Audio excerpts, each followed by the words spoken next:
Thank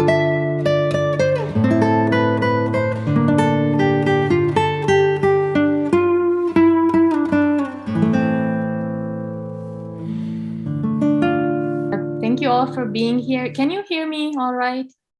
Yes. Okay, I'm sorry, there might be a little bit of a background noise. It's a little bit noisy around me.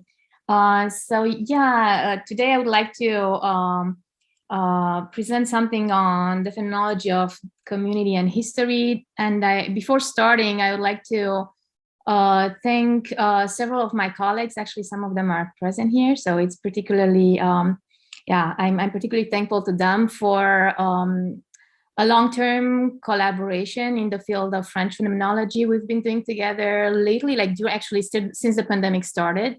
What I'm going to present today is the result of such a collaborative research and reading together, as a matter of fact. It's very sketchy, it's a work in progress, and it's focused on Marc Richier's interpretation of Merleau-Ponty. For purposes of clarity, I have prepared a few codes, so I don't think I'm going to share continuously a PowerPoint, but from time to time, I'll just show you a quote or another so you can follow maybe more closely. But of course, if something is not clear, don't hesitate to ask clarification questions as well. I'll do my best to be clear here. So meditating on Husserl's theory of intersubjectivity in the visible and the invisible, Maurice Merleau-Ponty sketches unique insights into the problem of human community and history as key concepts for phenomenological investigation. Marc Richier attentively explored these philosophical insights over several decades. So let me actually show you something. Hopefully this works. Okay. Can you see this? Okay. Yes. So these are a few references, just a few, actually a very short selection among so many other possible titles. These are the books and articles Marc Richier wrote I'll be referring to in this talk, and I will focus on the article published in 1993, The Meaning of Phenomenology in the Visible and the Invisible. Actually, it's an English translation of something that has been written in French. And then on the last article that you see there in the list, Community, Society, and History in the Later Merleau-Ponty, which has been also published first in French in 1992. Marc Richier attentively explored Merleau-Ponty's philosophical insights over several decades and remained deeply influenced in the development of his own phenomenological theory by Merleau-Ponty's subtle reading of Husserl. In the following, I will examine Richier's reading of Merleau-Ponty in the 90s in order to clarify his understanding of the problem of the phenomenological community and of its history. And I will start by discussing Richier's paper, The Meaning of Phenomenology in the Visible and the Invisible, with the scope of highlighting the general direction of Richier's reading of Merleau-Ponty beyond the Heideggerian ontological heritage dominant in France in that time. So in the second part of my paper, I'll focus on his study Community, Society, and History in order to compare Merleau-Ponty's and Richier's viewpoints on the problem of the phenomenological community. And I will end my paper by returning to the visible and the invisible to discuss the problem of the sense sedimentation in a wild history or a savage history, as it's sometimes translated, histoire sauvage, as Merleau-Ponty says. So first, a little section on phenomenology beyond ontology. So for Richier, Merleau-Ponty's late philosophy should be considered metaphysical rather than simply ontological, in as much as it moves toward a questioning of origins. So its origin is with plural here. This plural character of origin is revealed through relationships of encroachment, displacement, transgression, enjambment, and propagation of the sense formation that allow for fusions of heterogeneous strata of meaning while disturbing our conscious attempts to impose immediate homogeneity and transparency within our experience. Merleau-Ponty's late phenomenology offers unique elaborations on this historicity of meaning that culminate in his meditations on reversibility and chiasm, gathered by Claude Lefort in the last part of The Visible and the Invisible. In his commentary, Revie's intention is to pay respect to the unique philosophical style responsible for the originality of this unfinished work, rooted in what he calls an a priori uncontrollable plurality of horizons that is involved, following Revie, in every work that is truly philosophical, and even more so in this unfinished work of Merleau-Ponty. So what does an a priori uncontrollable plurality of horizons mean in general and in Merleau-Ponty's phenomenology in particular? While Husserl's late phenomenology revealed the plurality of horizons involved in every perception, highlighting their essential character, Revie's specific contribution to this discovery is to stress the uncontrollable character of the plurality of horizons, whose unfolding does not depend on the phenomenologist's noetic grasp, nor on the explicit intention to unify the multiplicity of our experiences that is associated to it. When examined from the point of view of the formation of its meaning, the experiential multiplicity appears irreducible to such a unifying intention, resisting its processes of identification and revealing sources of sense that otherwise remain inaccessible to these processes. Moreover, the plurality of horizons in Revie's phenomenology does not merely designate, like in Husserl, a juxtaposition of different implicit dimensions in the presentation of an object, its internal horizon, its external horizon, and finally, the horizon of all horizons, the world, as Husserl shows at the beginning of Experience and Judgment. Rather, the plurality of horizons is ultimately rooted in a plurality of different worlds, which are contingently intertwined in their manifestation. Merleau-Ponty's late phenomenology is thus for Revie a guide into thinking about the contingent character of human encounter and its cosmic historicity. However, the uncontrollable plurality of horizons unfolding in Merleau-Ponty's unique philosophical project also names what remains to be thought regarding the problems his phenomenology opened, in a way that is similar to the one he adopted when he took up the philosophical problems Husserl left unthought. And here Revie refers to a famous paper by Merleau-Ponty, Le philosophe et son ombre, in which he explains his task of working on the inheritance of the Husserlian phenomenology as taking up on problems that are left unthought. It is the formation of the sense of our experience with its movements of sense formation and sense sedimentation that is at the core of Revie's reading of Merleau-Ponty. Focusing on the last chapter of the visible and the invisible, the intertwining the chiasm, Revie underlines the paradoxes entailed by this temporal dynamic of sense, inasmuch as they reveal a structural feint. I have a slide here. I guess there's a better way to show this to you, but yeah, sorry. I hope it's like visible enough. Okay, try to move it like this. Yeah. Where was I? So Revie underlies the paradoxes entailed in this temporal dynamic of sense, in as much as they reveal a structural feint in the process of the phenomenological clarification. A feint is a deceptive or distracting movement used especially during a fight in order to create diversion.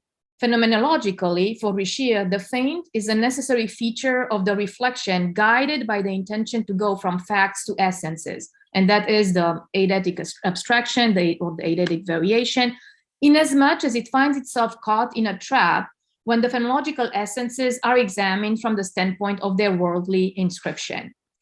While Revie's intention is to show that the feint in our thinking ultimately belongs to the phenomenon itself, he also argues that it indicates an unconscious aspect of our reflection that phenomenology needs to incorporate in its methodological investigations. And I'm quoting here, in one sense, the position of the reflective attitude is impregnable as it consists in proclaiming that perceptual faith is canceled out by its manifold paradoxes, and that the tangled web of its threads can only be disentangled from the position of self-adequation, that is, of truth, a position which it appears to establish. And this way, it constitutes a necessary moment in the movement which should open us to the field of phenomenology. But if we look more closely at it, we immediately encounter another antinomy, which is peculiar to us and which follows to and which allows us to overcome the illusion which is built into it. There is, in fact, an inevitable blind spot in reflection. End of the quote. So philosophical reflection, understood as phenomenological, opens a third dimension, says Revije, between being and nothingness. And that third dimension is a dimension of an absolute appearance that resists Descartes' hyperbolic doubt better than the positive and full things. However, this absolute appearance also generates an illusion of control over what is true and what is false, relying on a necessary yet delusive adequation of the phenomenon with itself. Dismantling this transcendental illusion, Merleau-Ponty's phenomenology of the reversibility of the flesh allows for a view that takes responsibility for the modifications indulged in the phenomenal field by the very fact of reflecting, which belongs to a body immersed in a world that encompasses it.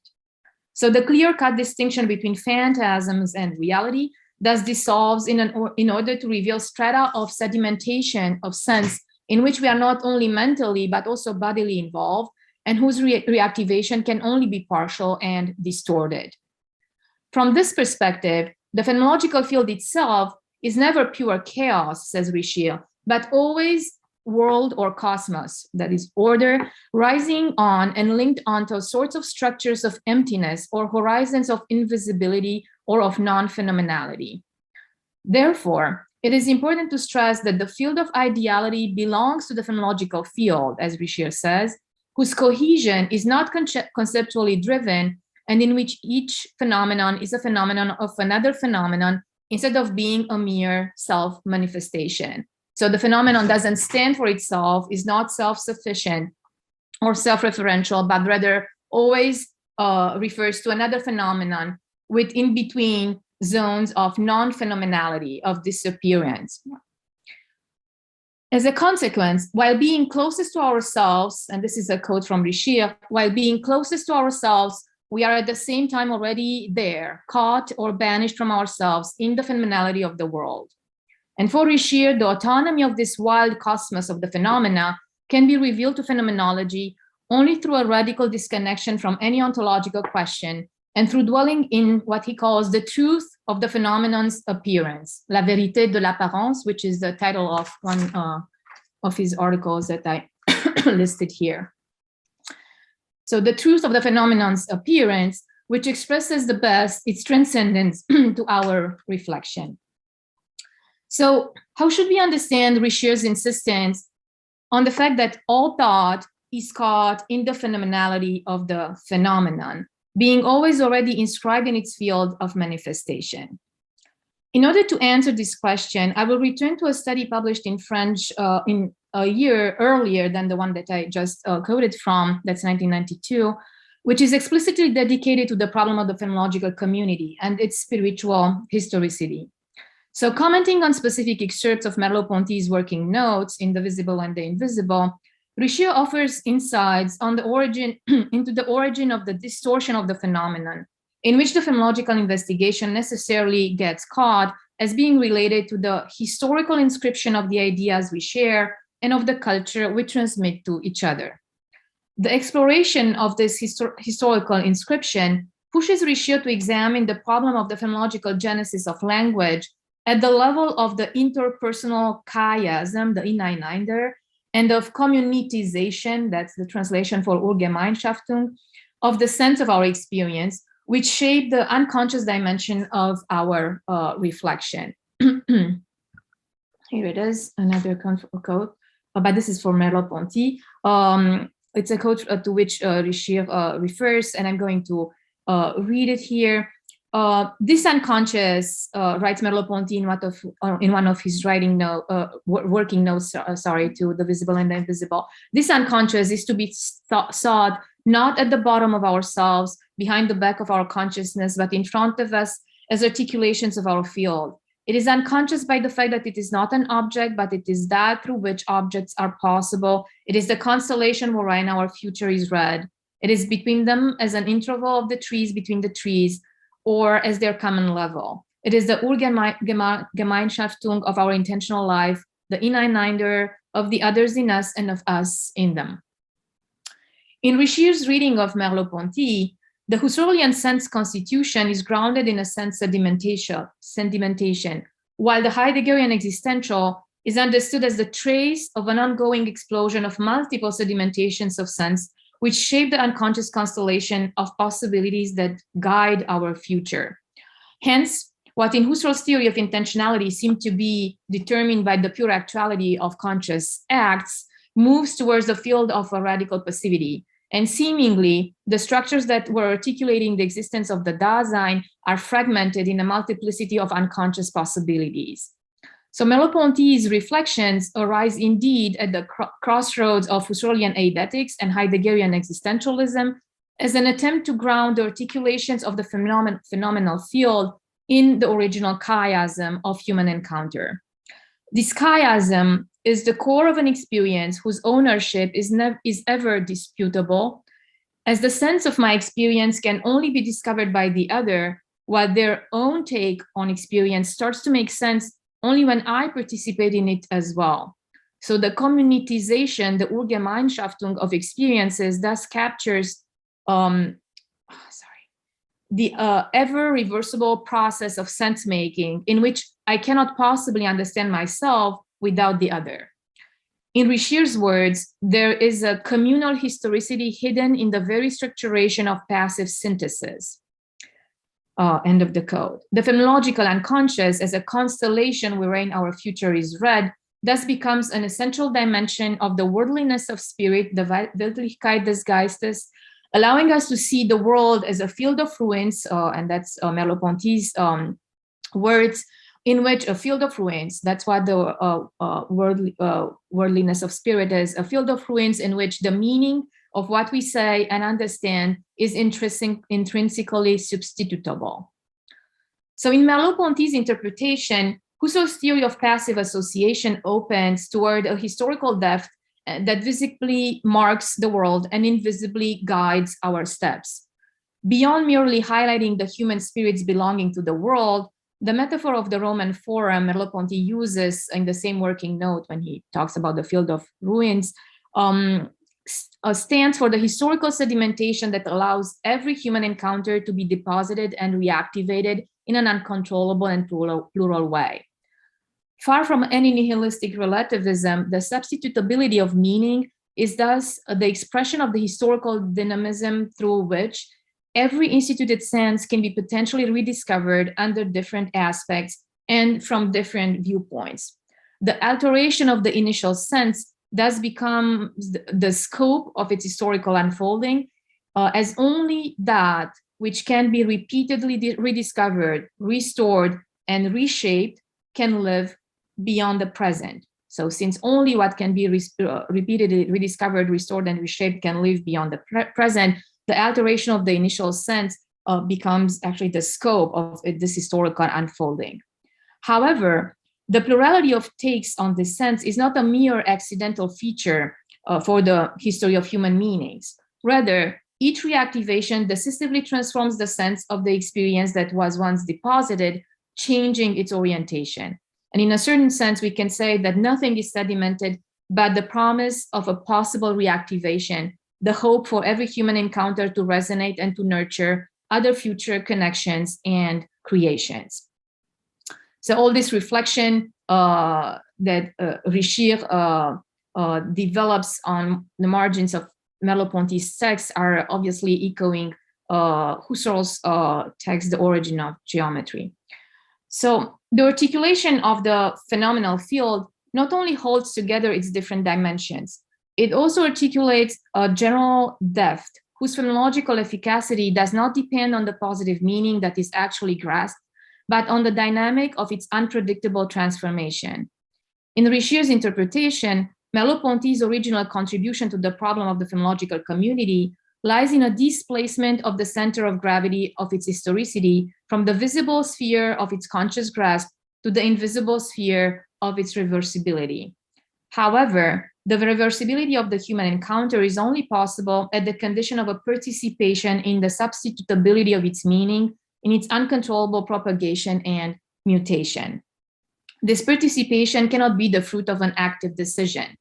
Rather, it is made possible by the hollows that are articulating the connection of my life to the life of the other, by an inner lacuna that never perfectly corresponds to the lacunae of the other. What we are lacking thus creates a contrast with what the other is lacking, generating what Merleau-Ponty calls a perspective multiplicity. In other words, the mutual transgression between the primordial sphere of my life and the primordial sphere of the life of the other should not be understood as a mutual intrusion. Rather, it is motivated by the way in which the hollows of my life, that is zones of lack, of self-ignorance, of self-neglect, get projected into the hollows of the life of the other, making possible movements of self-discovery and motivating mutual curiosity. So when Merleau-Ponty writes that that what the other says appears to me to be full of meaning because his lacunae are never where mine are, so that's a quote from the working notes in The Visible and the Invisible, he purposely contrasts the fullness of the meaning we grasp to the lacunar zone from where it emerges. The non-coincidence of our inner invisible hollows creates thus the conditions of possibility for the full grasp of meaning Husserl was situating at the core of his phenomenological project. Yet, this condition is only an apparent one, depending entirely on the mutual adjustment of our differently situated lacunae. And as Revije notices, this full grasp of meaning is only possible if the invisible lack we are suffering from remains irreducible to the sphere of visible disclosure and understanding. And here I quote again from the 1992 paper, just as there is something about the life of the other that will always and forever escape me, so too do I come to understand through the other that there is something in my own life that will always forever escape me, though not in the same way. End of the quote. So incompatibility and dehiscence thus become the guiding laws of human encounter, as opposed to affinity and coincidence, creating a surface of separation that allow our lives to look for each other and wave into each other, as Revije writes. So I have a very short last section. I hope that's okay time-wise. So for both Merleau-Ponty and Revije, a contingent spatialization of the life of the spirit seems necessary in order for it to be historically shared. This condition puts the phenomenological community at risk of always losing the consistency of its self-understanding and the track of its future destination. And this is a concern we find already, for example, in Fink's 6 Cartesian meditation. In Merleau-Ponty's philosophical project, this risk of for the phenomenological community of losing track of itself and losing its self-understanding pertains to a double paradox.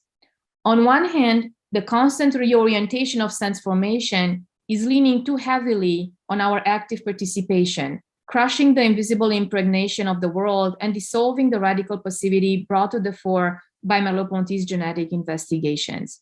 On the other hand, the invisible folding of the sense formation creates a growing zone of latency, which can remain blocked in the interstices of the world without ever receiving an appropriate expression. Merleau-Ponty's materialism of the flesh is a source of clarification for this paradox, inasmuch as the flesh is the lasting element in which the human encounter takes place. The embodied character of our spiritual discoveries does seem to offer a source of balance for the possible polarization of the visible and the invisible, in which they would work against each other instead of creating a chiasm. So here is the danger. So as Revije writes in his 1993 article, the flesh is the indestructible, which heals in the very moment of its tear. So the flesh is that element that is indestructible, healing in the very moment of its tear. It's not that it cannot be wounded or it cannot be destroyed, but it heals like in the moment of its tear. Yet, from this perspective, indestructibility is assured by the invisible understood as a irreducible reserve and as an originary absence. Criticizing Merleau-Ponty for his equivocal approach to the distinction between presence and absence, Revije stresses here the importance of avoiding the ontological trap in which the invisible would massively take over the invisible, the visible, sorry. So the invisible would massively take over the visible. In a certain sense, we can say that the visible is the destination of the invisible that disorients and reorients its meaning formation.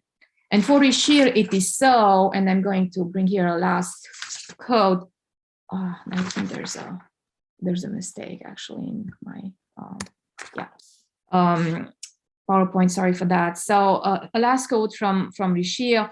There is an irreducible hiatus between the incarnated phenomenological community of meaning and meanings and the true blind system of signifiers that we call the symbolic gestalt, which unties itself from lived experience, incorporates itself, and thereby disincarnates itself by placing itself outside of the world. So embodiment and incorporation seem to indicate here two modalities for the worldliness of the spirit to unfold.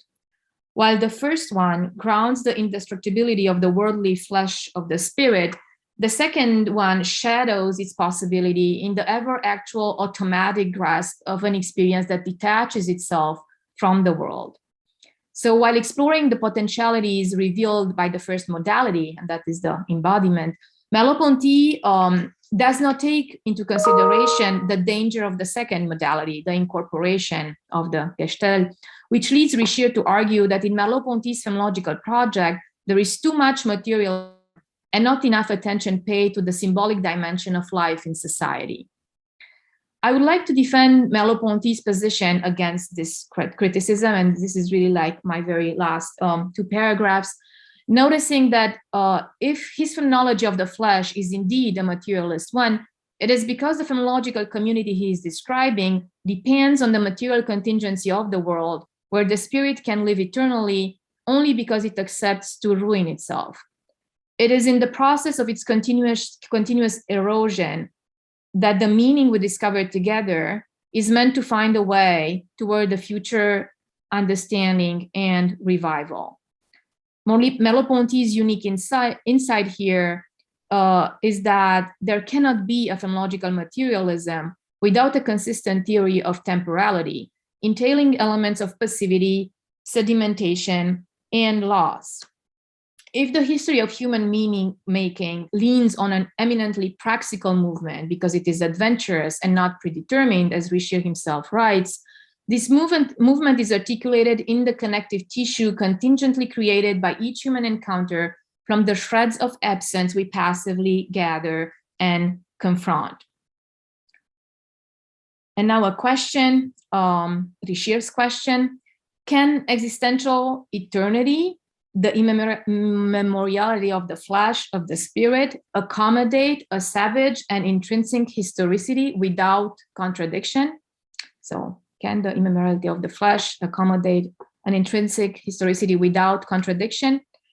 While we cannot possibly answer this question positively, the sense of the contradiction Revije is noticing here between the eternity of the flesh and a historicity that is savage and destructive cannot be clarified merely from the perspective of the symbolic institution of social life, as he thinks. I would like to suggest that such a symbolic take is necessarily trapped in the feint of reflection Revije is diagnosing with the help of Merleau-Ponty in 1993.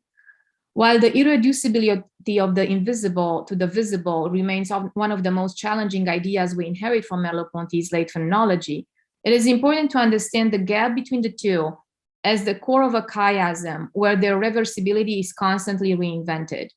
The material dimension of human encounter in all its variations, from love to hate, from help to harm, from trust to betrayal, from worship to exploitation, is needed in order to understand both the necessity of the contradiction between our savage historicity and the eternity of the flesh, and the possibility for us to accommodate it in our lives. So sorry for this very dense reflection. I hope you could somehow follow, and I hope it was clear enough. So I'll stop sharing now. Thank you very much. It was indeed very dense, but I think it was very stimulating to So I open the discussion. Some comments, questions. Anna Jampolskaya. Delia, thank you for the talk. Yeah, very dense and very rich. Yeah, I would like to ask. You mentioned that our access to ourselves is going through the access to the other. Do you mean it's also on a bodily level, on the level of the embodiment? Yeah, thank you. So when I was very glad to answer a question by you, Anna. First of all, I'm so glad we're together in a panel. It's been such a long time we could discuss philosophy. I missed that. So when I first talked, when I brought this idea, right, of right, mutual confrontation of the different lacunae we have, right? I was already presupposing indeed that was happening at the level of our embodiment. It's not so easy to talk about this gap, l'écart, this emptiness that's absolutely necessary in order to think about the chiasm and the reversibility of the chiasm. And in the same time, to talk about the flesh, which seems to be something that's full, right? That has no emptiness to it. Nevertheless, if we focus on the dynamic of the encounter, of the human encounter, or even on just the dynamic of my bodily experience, in which I'm like constantly, right, in a movement of reversibility as well. Yeah, that zone of lack is actually constitutive of our embodied experience, and more precisely of its dynamic. I don't know if this answers your question, Anna. This lack I have the access to, only through the other, yes? Yes. So it's a lack to which indeed I have access through the dynamic of my relationship with the other. But in the same time, my lack, it's not the other's lack. So it's not that we reflect, right? It's not a mirroring. Oh, you're lacking something. I also discovered that I do too, right? Yeah, I do too, but it's not the same thing that I'm missing or lacking. And that's what makes the encounter actually necessary and meaningful, because then we can actually bring our different, right, lacks and kind of build something together on their basis. It's kind of a paradoxical movement. I'm pretty fascinated actually myself by, these descriptions Merleau-Ponty offers there, which I think are really inspired by his work on temporality, on passivity and temporality. They come from there. Yeah. Thanks. Yeah. Yeah, thank you for your question. These are not easy things to talk about, right? And difficult phonological descriptions, and yeah, it's not easy to like build one level on the other and understand exactly how the whole dynamic functions. Nikolai Knudsen. Great, thanks for an amazing talk. So my question is, I think it's pretty much in continuity of the last question. So I'm quite unfamiliar with this area of phenomenology. So I've been working a lot on contemporary issues in philosophy of mind and issues of collective intentionality, and there's an ongoing debate there about whether the I, the first personal singular, is ontologically or explanatorily prior to the first personal plural. And this seems to sort of at least touch upon some of the themes here, and you seem to advocate a rather strong collectivism in some sense, that there is a we that is prior to the I. And I was just hoping if you could elaborate on that, say if you agree with that way of understanding the talk. Yeah, thank you. It's interesting for me to try to think, at the crossroads of these different theories, because indeed, like they use like different vocabularies, and their problems are like articulated differently, but they might indeed like have like common goals in at least at a certain level. So indeed, I started with that, right? I'm interested in thinking about a plurality of the origin of meaning, of its historicity, and also about the multiplicity in which it is received and transformed continuously. So, and that's actually one thing one can do with Merleau-Ponty's phenomenology. It's interesting though that he doesn't use so much,